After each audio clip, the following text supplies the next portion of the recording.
Hi, my name is Jeff Bryce. In this presentation, I'm going to talk about good lineup card management and DP Flex. That way you can tell who's in and who's out. Let's get started. At the coaches meeting, receive lineup card from the coach, verify the lineup card, visiting team first. More and more schools are using pre-printed lineup cards. So for this demonstration, we're going to be using a pre-printed lineup card. Be sure first, last names, numbers, and positions are printed or written on the card. If the card is pre-printed with first and last names on the bottom, as you can see as this card is, first name will not be needed to be duplicated in the actual lineup card section. When reviewing lineup card, circle all the starters on the lineup card. This will help you ensure no duplicate numbers are listed. Also to help you know who your legal substitutes will be. Those are going to be the non-circled players. On a handwritten lineup card, be sure substitutes are handwritten on the bottom of the lineup card. Review and verify if the coach is using a DP Flex. As you can see on this lineup, we are using the DP Flex. As a reminder, by rule, if team wants to use a DP Flex, it must be placed on a lineup card to start the game. It cannot be added after the lineup card has been verified and made official at the coaches conference. After you've totally reviewed and verified all the information on the lineup card, ask the coach to review one last time. This is going to ensure the lineup is correct. Once the coach states that the lineup is correct, you now tell the coach the lineup is official, which means any changes made at this point are now official changes. Be sure to do this procedure with both coaches. After both coaches have done their lineup and they have made it beneficial, ask the coaches if they would like to make any changes at this time. On some occasions, a coach may want to place the flex in for the DP to move down to 9 players. As I mentioned before, if the coach started a game with only 9 players listed, the coach would not have the flexibility to go to 10 players later in the game if they need to do so. If a coach wanted that change at the coaches conference, you would need to make that change on the lineup card at that time. To make that change in the lineup card, you would place an X for flex in the change column next to the DP number 10.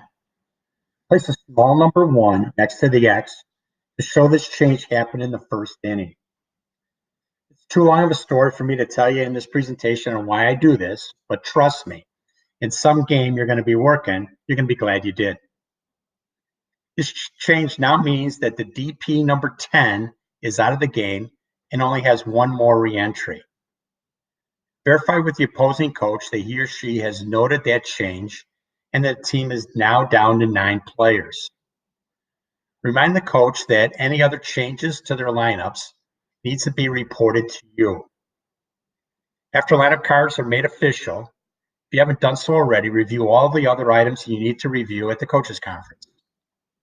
After the conference has been completed, be sure to report the changes that you made at the coaches conference to the official scorer. In many cases, this could be the home team scorebook. Now let's review other lineup changes that may occur during the game and how to log those changes on your lineup card. In the second inning, coach wants number 9 in for number 21. First, you're going to look for number 9 on the list as for the rostered players. As you can see, number 9 doesn't have a circle around her number, which means she is a legal substitute. Place a circle around number 9 to indicate she is now entering the game. I want to mention a couple things. When taking a lineup change, have the coach next to you and show him or her the change you are making on your lineup card to be sure that that is the change he or she wants to make. Then after you make that change on your lineup card, you must report that change to the opposing head coach and the official scorebook. Now place number 9 in the change column for 21. Place a small number 2 next to the number 9 to show inning that was made. In the third inning, coach wants the player number 8 to courtesy run for the pitcher. Review your roster for number 8 to be sure she is a legal substitute. As you can see, 8 has no circle around her name. She is a legal substitute. Place a P for pitcher in the margin on the lineup card. Then the number 8 with a small 3 to indicate that number 8 is courtesy running for the pitcher in the third inning. Again in the third inning, the coach wants to re-enter the DP number 10. Place the number 10 with a small 3 in the change column to indicate the DP number 10 has re-entered the game in the third inning. When reporting this to the opposing coach and the official scorer, remind them that the team is now back to 10 players. Again in the third inning, coach wants to place the flex in for the DP. Remind the coach that if he or she does this, number 10 is out of the game because she has used up her re-entry rule. If the coach states he or she is aware of that, make the change by first placing an X for flex in for the DP number 10. Then circle number 10, indicating that number 10 is now out of the game. In both cases, place a small 3 indicating the change happened in the third inning. Then reminding the opposing coach and the official scorer the team is now back down to 9 players. Another change in the third inning, coach wants number 2 to courtesy run for the catcher. Review roster to be sure number 2 is a legal substitute. She is a legal substitute because she has no circle by her name indicating that she has not entered the game. Place a C for catcher in the margin followed by the number 2 with a small 3, indicating number 2 is courtesy running in the third inning for the catcher. In the fourth inning, coach calls time and wants a defensive conference. On a margin on your lineup card, indicated as you can see on the top of our lineup card here, place a D for defense followed by the number 1 with a small 4, indicating the team has taken their first defensive conference in the game. Team only gets 3 different defensive conferences in 7 innings before the team must remove the pitcher. An important reason for logging these conferences, which means if coach asks for another defensive conference in 7 innings, you would place a number 2 for the next one, then a number 3 for the next one, along with next to the D with a small number indicating which inning the conference was taken. In the fourth inning, coach wants to place number 2 in for 15.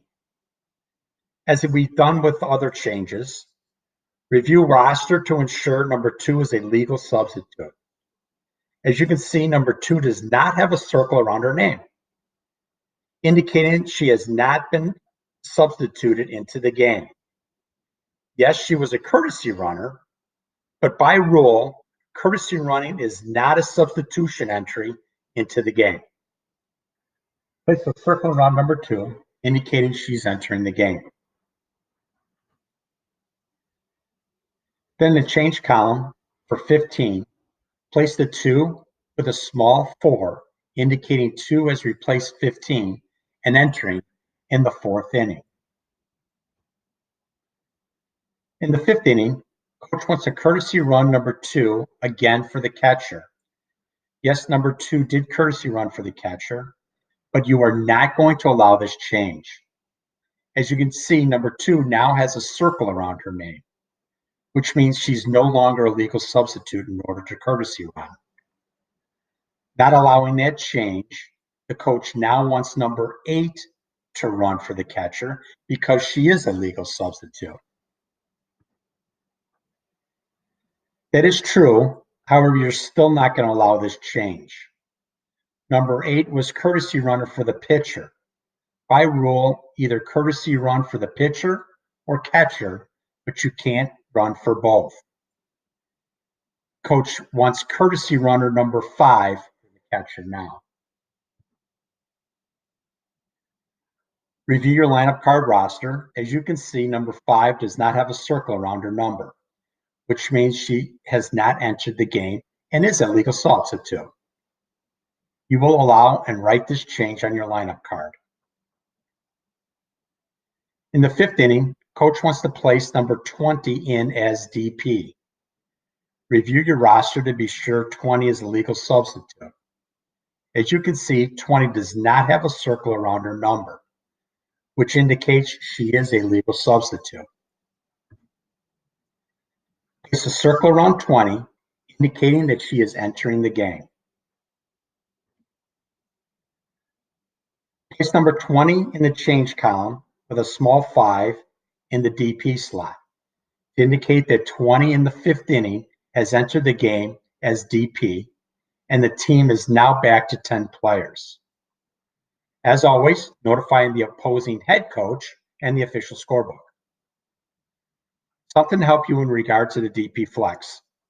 The coach can keep interchanging the DP and flex positions as many times as they want, as long as they have legal substitutes to do so.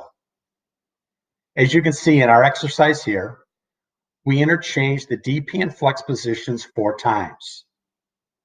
We're able to do this because the team still had a legal substitute number 20 to replace number 10, who used up her substitutions. As you can see, this team could continue to interchange the DP flex position many more times.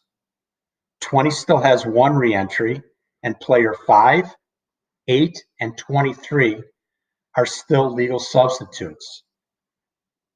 You can see that because number 5, 8, and 23 don't have circles around their names. With the 4 changes we made, the flex player, number 19, has never left the game. She's either been in the 10th or 4th position on your lineup card. I hope this was helpful.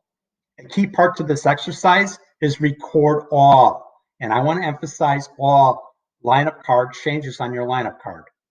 Good lineup card management may save you from an issue someday. So make sure that you have good lineup card management. Thank you, and have a great season.